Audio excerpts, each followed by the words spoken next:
Bienvenue et merci d'écouter les Lettres de Gaza.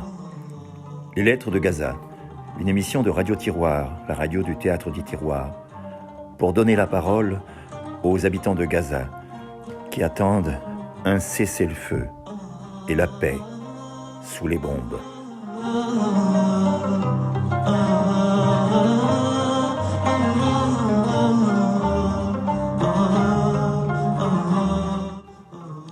Le 13 février, j'ai reçu de mon ami Hossam Al-Madoun cette lettre qu'il a intitulée « Hôpital ».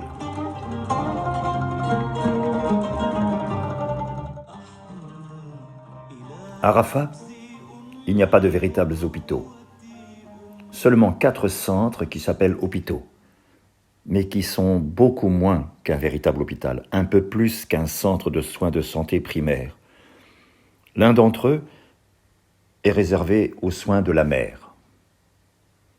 La nuit dernière, ma mère est tombée très malade, à nouveau en raison de vomissements incontrôlés provoquant des hémorragies internes.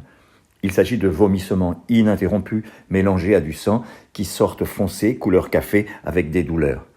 Cela a commencé à 6h25 du soir, il n'y avait rien à faire.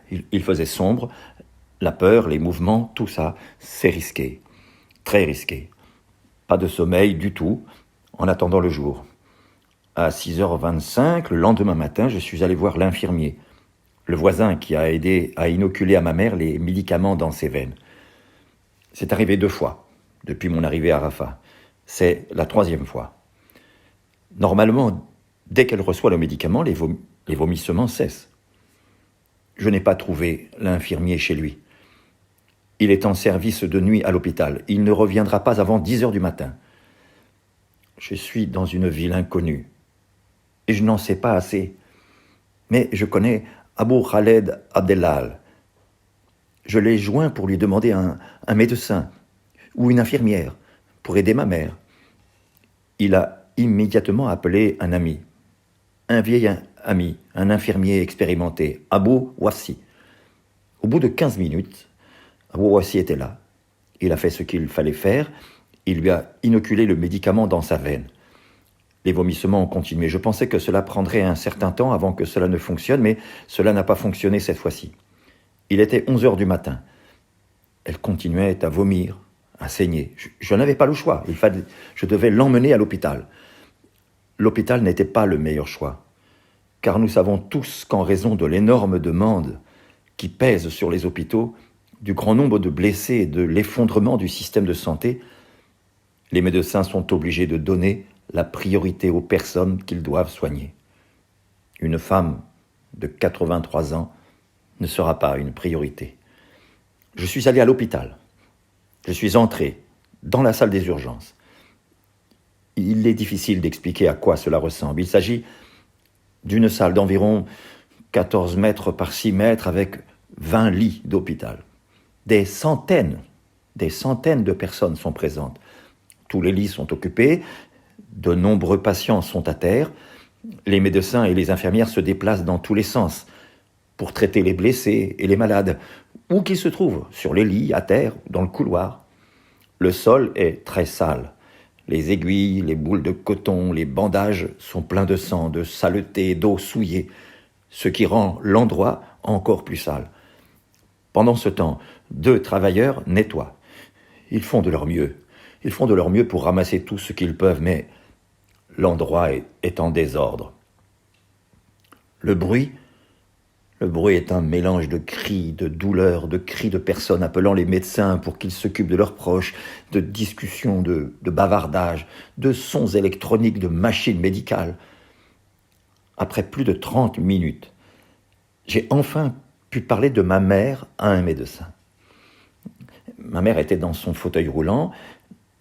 Le médecin m'a accompagné pendant que je lui expliquais sa situation et ce qu'on lui donnait.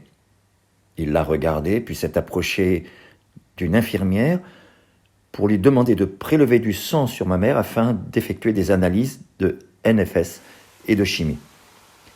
Il est ensuite parti. L'infirmière était occupée avec d'autres patients et des blessés. Elle est revenue au bout de 20 minutes et a vérifié la tension artérielle de ma mère, puis elle a inséré la canule dans sa veine. Elle a prélevé l'échantillon de sang et nous a demandé de la porter au laboratoire. Le médecin est revenu 20 minutes plus tard. Il a examiné la poitrine de ma mère et a demandé à l'infirmière de lui administrer des médicaments par voie intraveineuse. 2 heures plus tard, les résultats de l'analyse sanguine sont revenus. Il y a une inflammation dans son sang. Nous avons besoin d'un médecin spécialisé pour décider du bon médicament. Ils nous ont demandé d'attendre qu'il arrive. Ils ont dit qu'il sera là dans 10 minutes. 1 heure et demie s'est écoulée. Personne ne s'est présenté. J'ai continué à demander des nouvelles du médecin qui était censé s'occuper de ma mère, mais personne n'avait de réponse. Personne ne savait. Il ne savait pas. Peut-être qu'il était dans une autre section, peut-être qu'il était parti. Je l'ai cherché dans toutes les sections de l'hôpital, mais je ne l'ai pas trouvé. Pendant ce temps, ma mère devenait de plus en plus faible et fatiguée. Elle voulait partir. Elle ne voulait plus rester dans le fauteuil roulant. C'était tellement douloureux après plus de 3 heures. Finalement, nous avons décidé de partir. Ma mère n'avait pas vomi depuis 1 heure et demie. Nous avons donc espéré une amélioration et décidé de chercher un médecin privé demain. Pendant que j'étais à l'hôpital, 3 personnes blessées sont décédées. 2 étaient gravement blessés, le 3e avait une hémorragie interne, alors que l'extérieur de son corps n'était pas touché. Voilà. Il est 21h32. J'écris ce texte. Ma mère est à nouveau dans son lit. Elle vomit. Elle respire à peine.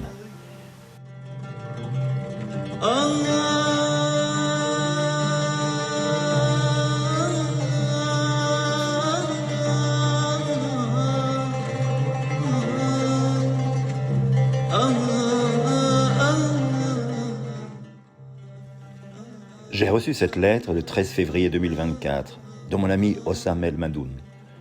Et le même jour, il me fait parvenir cette autre lettre, écrite par son ami Baker.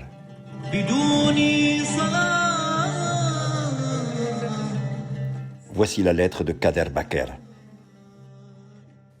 Le 111e jour de la guerre, assis dans la tente, avec ma guitare, j'ai commencé à jouer, tandis que des images de la guerre défilaient dans mon esprit. Les larmes de l'homme qui a perdu 5 de ses fils, la belle dame que j'ai rencontrée une fois et dont je ne sais rien depuis des mois.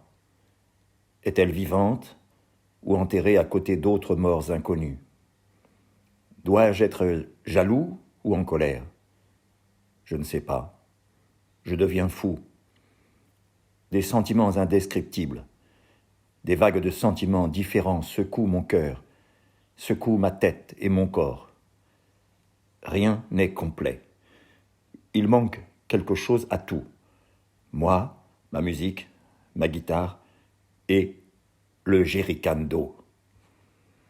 Mon bébé attendu, qui repose encore dans le ventre de sa mère, je te parle maintenant, alors que je n'ai pas les mots ou la langue pour te parler vraiment. Des sentiments manqués, mais un seul sentiment est clair, l'inquiétude.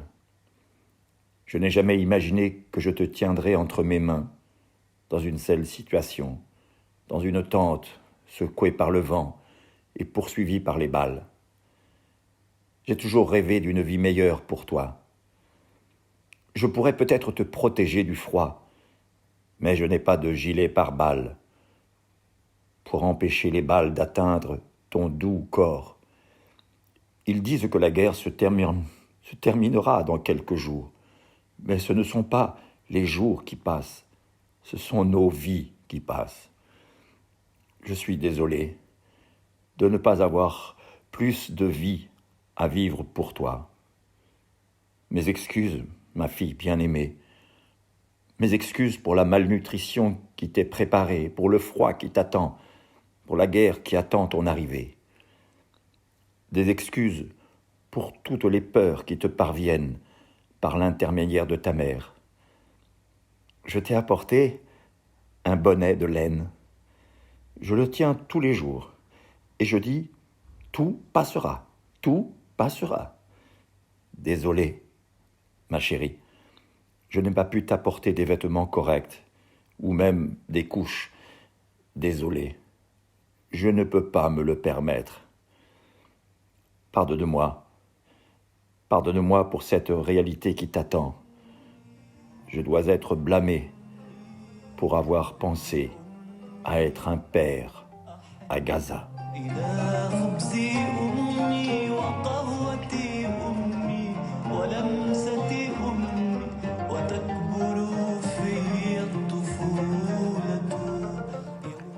Vous venez d'entendre le 7e épisode des Lettres de Gaza. Cette émission n'a qu'un seul but, être le porte-voix des habitants de Gaza sous les bombes. Vous pouvez retrouver le journal quotidien de Hossam El Madoun sur le site internet du journal Histoire ordinaire. Portez-vous bien et que cesse le feu pour que vive la paix.